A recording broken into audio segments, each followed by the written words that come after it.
నమస్తే అండి. మా స్ఫూర్తి ప్రదాత శ్రీ జక్కంపూడి రామ్మోహన్ రావు గారి ఆదర్శంగా తీసుకొని మా యువ నాయకుడు శ్రీ జక్కంపూడి గణేష్ బాబు గారి పుట్టినరోజు వేడుకలను రేపు చాలా ఘనంగా చేయాలనుకుంటున్నాం. ప్రతి ఒక్కరికి సేవా కార్యక్రమాల ద్వారా ముందుకెళ్ళాలనుకుంటున్నాం. ప్రతి ఒక్కరికి కూడా మేము అదే ముందుగా విన్నపించుకుంటున్నాం కూడా.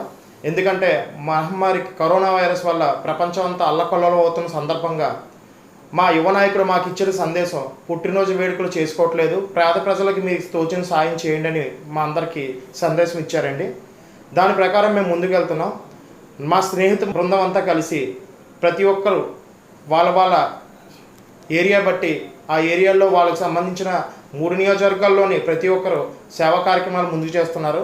మా మిత్రుడు కేఆర్జే రాజేష్ ఎంతో ప్రయాసాలతో కూడుకొని 2000 మందికి కూరగాయలు పంపిణీ చేస్తున్నారు. ఈ ఆపద సమయంలో మనల్ని కాపాడుతున్న కనిపించే దైవాలు శానిటైజర్, పోలీస్, హెల్త్ సంబంధిత శాఖలకు కూడా రేపు భోజనం సదుపాయం మేము కల్పిస్తున్నాం. ప్రతి ఒక్కరికి మా చేతులతో మేమే వెళ్ళి వాళ్ళందరికీ స్నేహ బృందం, జక్కంపూడి గణేష్ స్నేహ బృందం అంతా కలిసి వెళ్ళి ప్రతి ఒక్కరికి కృతజ్ఞతలు తెలియజేసి మా వంతు సాయం మేము చేయాలనుకుంటున్నాం. అలాగే ప్రతి ఒక్క యువతకు మేము ఇచ్చే సందేశం ఏంటంటే, దయచేసి రోడ్ల మీదకి రాకండి, మనం సోషల్ డిస్టెన్స్ మెయింటైన్ చేద్దాం, ఇలాగే ముందుకు పోయి కరోనా వైరస్ని తరిమి కొడదాం.